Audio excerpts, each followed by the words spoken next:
जैन दर्शन के दूसरे भाग में आपका हार्दिक स्वागत है। जैन धर्म का साहित्य।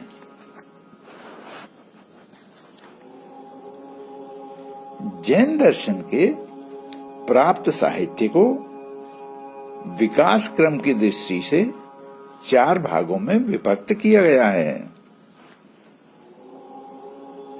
नंबर 1 आगम काल, नंबर 2 अनेकांत स्थापन काल, नंबर 3 प्रमाण शास्त्र व्यवस्था काल, नंबर 4 नवीन न्याय काल।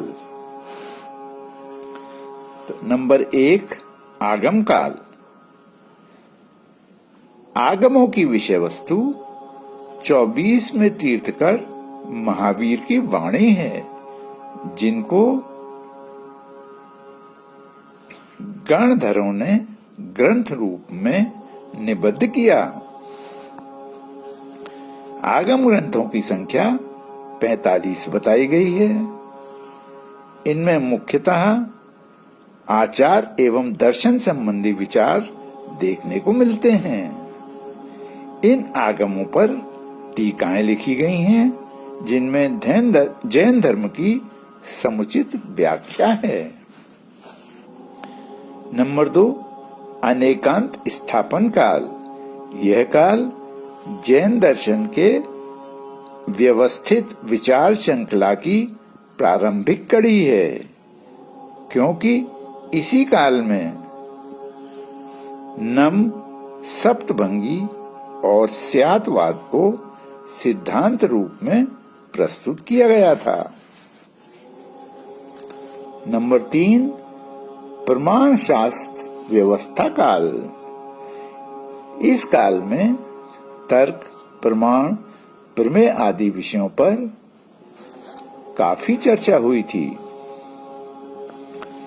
नंबर 4 नवीन न्याय काल। इस काल के प्रमुख दार्शनिक यशो विषय हैं। प्रमुख दार्शनिक यशो विजय हैं। इन्होंने नवीन न्याय की शैली में जैन दर्शन को ढाला और आगमों की व्यवस्थाएं नई पद्धति से की।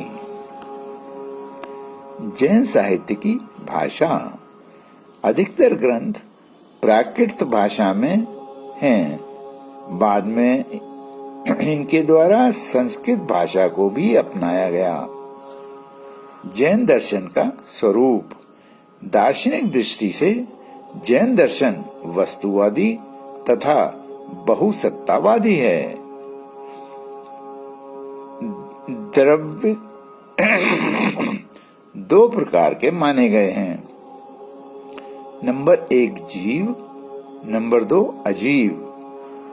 जैन दर्शन में तत्व विचार। जैन दर्शन के अनुसार विश्व की प्राकृतिक और अप्राकृतिक वस्तुओं का परिणाम 7 प्रकार के मूल तत्वों से है। नंबर 1 जीव, नंबर 2 अजीव, नंबर 3 आश्रव, नंबर 4 बंध, नंबर 5 संवर, नंबर 6 निर्जरा तथा नंबर 7 मोक्ष। जैन दर्शन में आत्मा के प्रमाण। आत्मा के अस्तित्व के प्रमाण 2 प्रकार के हैं। पहला है प्रत्यक्ष प्रमाण और दूसरा है परोक्ष प्रमाण। नंबर 1 प्रत्यक्ष प्रमाण। प्रत्यक्ष की अनुभूति आत्मा के 2 गुणों को देखकर होती है। पहला, मैं सुखी हूं। इसी अनुभव से आत्मा के अस्तित्व का प्रत्यक्ष ज्ञान हो जाता है। इसी प्रकार दुख, स्मृति, संकल्प, संदेह और ज्ञान आदि धर्मों के अनुभव से ही उनके धर्मी आत्मा का प्रत्यक्ष अनुभव हो जाता है। नंबर 2, परोक्ष प्रमाण। परोक्ष प्रमाण में 3 भाग हैं। ए,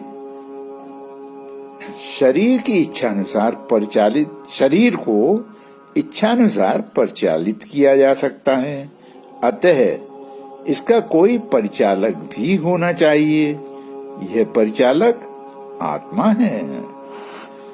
बी, आंख, कान, नाक आदि ग्रंथि, इंद्रियां ज्ञान के विभिन्न साधन हैं।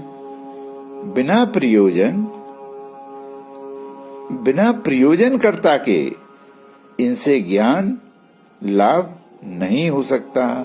यह प्रयोजनकर्ता आत्मा है।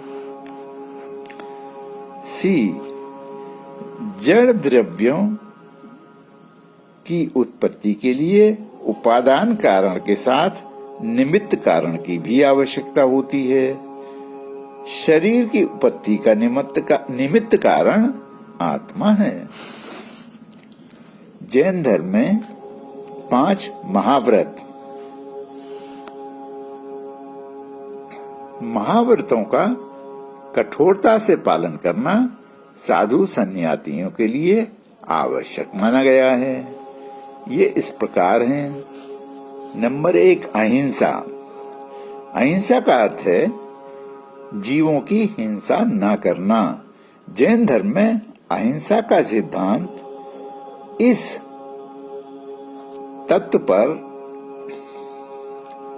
आधारित है कि सभी जीव एक समान हैं।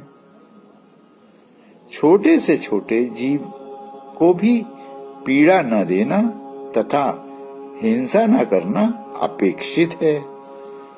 हिंसा में मन, वचन और कर्म की हिंसा शामिल है। नंबर 2, सत्य। सत्य का अर्थ है मिथ्या वचन का परित्याग। सत्य व्रत को पालन करने के लिए जहां एक ओर काम, क्रोध, लोभ, मोह, अहंकार आदि से दूर रहने की आवश्यकता है, वहीं निंदा, उपहास, वाचालता, ग्राह्यता तथा चपलता से बचना भी अनिवार्य है। नंबर 3, अस्तेय। धन संपत्ति का अपहरण, अर्थात किसी और की संपत्ति को बिना उसकी अनुमति के ले लेना या छीन लेना या चोरी कर लेना निषेध है। नंबर 4, अपरिग्रह। अपरिग्रह का अर्थ है इंद्रियों की उनके विषयों में आसक्ति का त्याग, अर्थात रूप, रस, गंध, स्पर्श के आकर्षण को छोड़ देना। आवश्यकता से अधिक सांसारिक पदार्थों का संग्रह न करना भी अपरिग्रह के अंतर्गत आता है। नंबर 5, ब्रह्मचर्य। ब्रह्मचर्य का अर्थ है वासनाओं का परित्याग। काम वासना द्वारा इंद्रिय सुख के परित्याग के साथ सभी प्रकार की कामनाओं का परित्याग भी ब्रह्मचर्य के लिए आवश्यक है। महावीर स्वामी के पहले केवल 4 महाव्रत थे। 5वां महाव्रत ब्रह्मचर्य महावीर स्वामी द्वारा जोड़ा गया है। जैन धर्म में 5 अणुव्रत। जैन धर्म में गृहस्थों के लिए 5 अणुव्रतों की व्यवस्था है। ये अणुव्रत गृहस्थों के लिए नियम है। ये महाव्रतों के समान कठोर नहीं है। गृहस्थ धर्म के पालन को ध्यान में रखकर इनमें ढील दी गई है। वैसे मूल रूप में ये 5 महाव्रतों के समान ही हैं। अब मैं अपनी वाणी को विराम देता हूँ। धन्यवाद।